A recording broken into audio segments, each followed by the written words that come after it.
Chris Cornell was the leader of one of the greatest rock bands in history, but no one realized in time that his lyrics were actually strong cries for help, and that his most famous song would hold eerie coincidences with the tragic end of his life. I'm Ingrid, and today I'm going to reveal the story behind Like a Stone by Audioslave here on the Decipher Hits channel.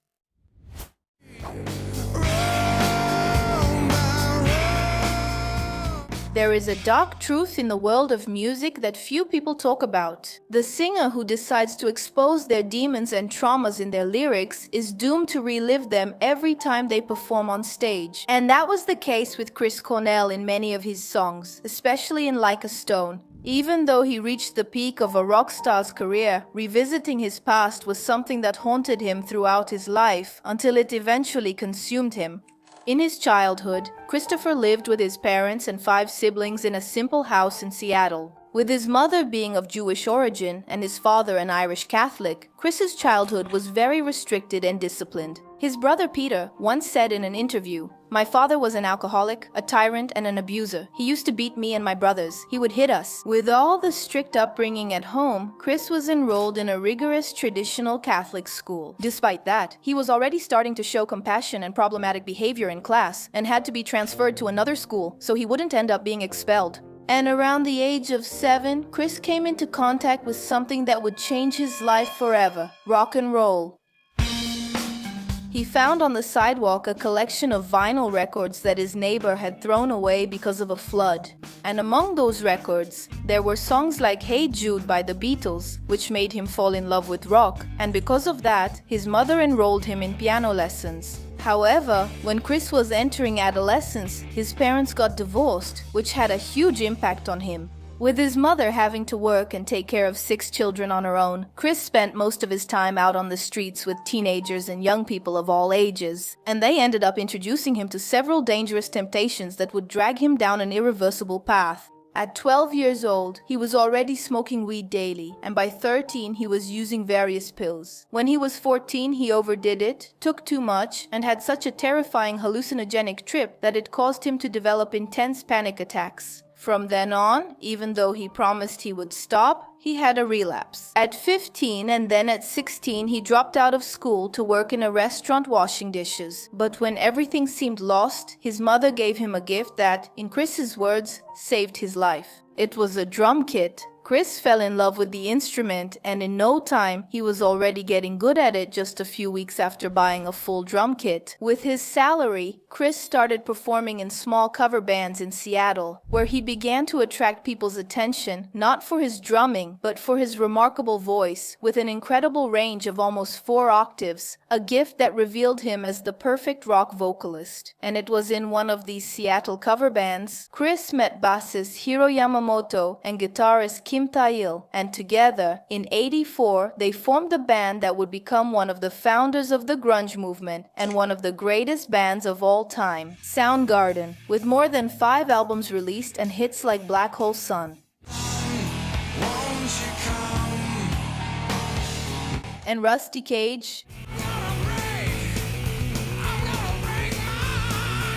which by the way was part of the soundtrack for Road Rash and GTA San Andreas. The band rose to the top of stardom in the 90s, winning the biggest award in the music industry, the Grammy, twice. However, in the middle of this journey, some events started to happen that pulled Chris back into that abyss he had come out of. On March 19, 1990, his close friend and roommate Andrew Wood passed away from an overdose. Since Andrew was the lead singer of another important local band, Mother Love Bone, not only Cornell, but several rockers from the grunge movement were affected by the loss. That's when Chris started writing some songs to honor his late friend, and he decided to invite some of those rockers to form a temporary supergroup and release an album in tribute to Andrew. And that's how Temple of the Dog was born, which, despite their only album, didn't make much noise at first. That changed a lot after some of the project's members, like Eddie Vedder and Stone Gossard, got together and formed the band Pearl Jam, which became a worldwide success and ended up boosting Temple of the Dog's sales.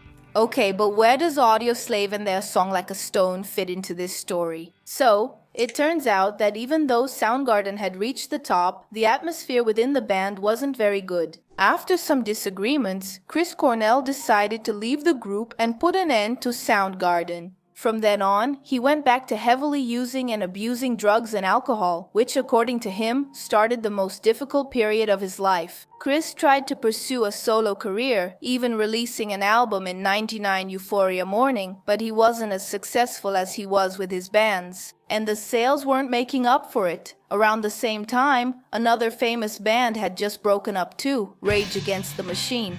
The remaining members of that band needed a vocalist. And that's when the producer Ricky Rubin connected the dots and suggested they invite Chris Cornell to form a new group. Chris accepted the offer, and that's how the group Audioslave was formed, with Cornell as the vocalist, Tim Comerford as the bassist, Brad Wilk as the drummer, and Tom Morello as the guitarist, who would go on to create the iconic guitar solo in Like a Stone.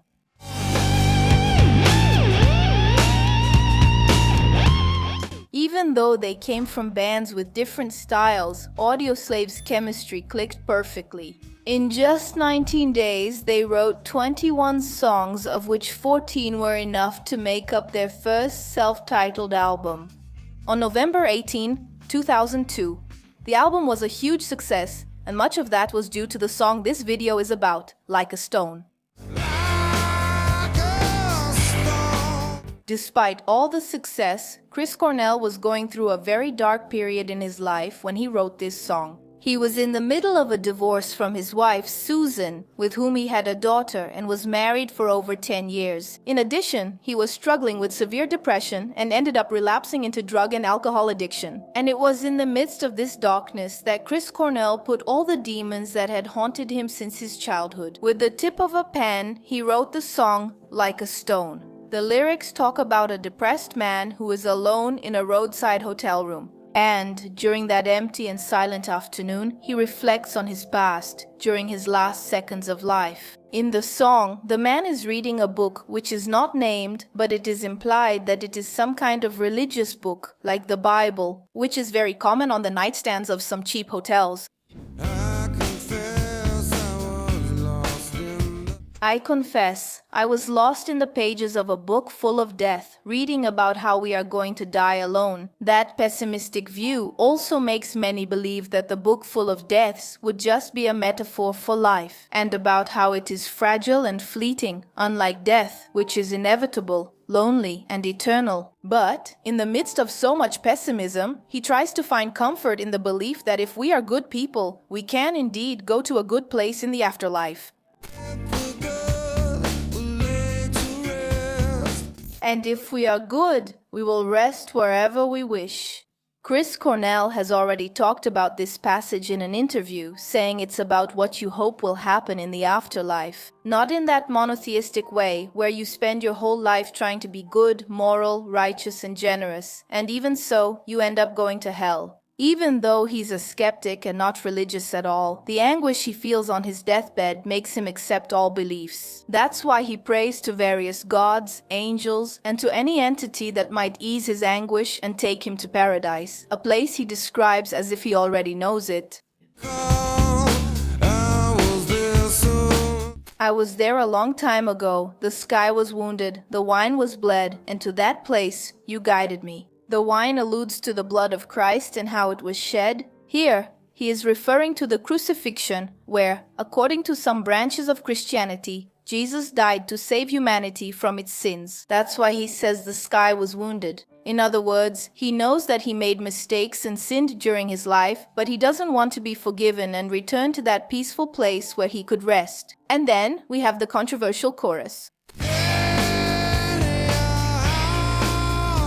In your house, I long to be room by room patiently. I will wait for you there like a stone. I will wait for you there alone. We have two interpretations. It could be the house of God, that is, paradise, or, in a darker view, Chris could be foreseeing how he was going to die. Since, as a rock star, he really lived from room to room, spending afternoons and nights alone in hotel rooms, waiting for the next show. Let's face it, a person with a serious psychiatric illness like Chris, spending so much time alone in those environments, staring at the wall and revisiting his own past, must not have been easy at all. His bandmate, the bassist Tim, has already explained the phrase that gives this song its title, saying Chris Cornell was a poet. He fooled me because I thought Like a Stone was a love song. The chorus says I'll wait for you there like a stone alone, so I asked him, waiting for whom?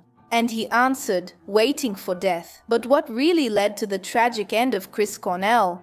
Well, after Audioslave's first album, Chris went into rehab and married his second wife, Vicky, with whom he had 2 more children. But the sadness that lived inside Chris was so intense. Not even the love of his wife and his 3 children was enough to stop him from making the worst decision of his life. In 2017, Chris Cornell decided to reunite Soundgarden for a new tour, and on May 17th of that year, they performed at the Fox Theater in Detroit. During the performance, it was clear that something was very wrong with Chris. He had a distant look in his eyes, his body was staggering, he was singing off-key, forgetting the lyrics, and slurring his words as he sang.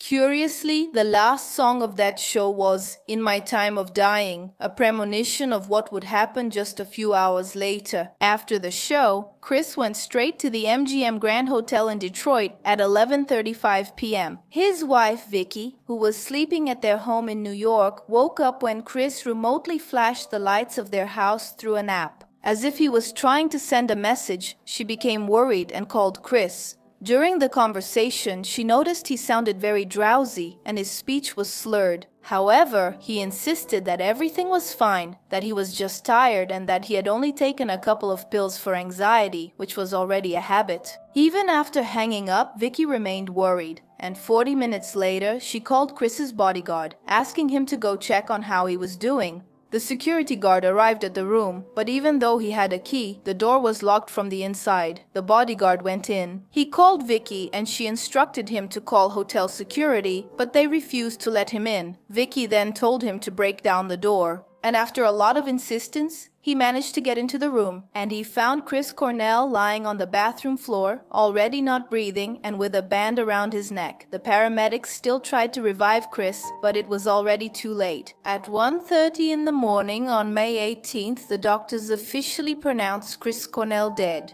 The world lost one of the greatest voices in the history of rock, leaving an eternal longing in the hearts of his family, his fans, and his friends. As was the case with Chester Bennington, the late lead singer of Linkin Park, who was like a brother to Chris, Chester suffered from the same illness. And unfortunately, he also decided to leave this world just 2 months later, on his friend's birthday. To learn more about this story, just click on this video. Thank you so much for staying with us and see you next time.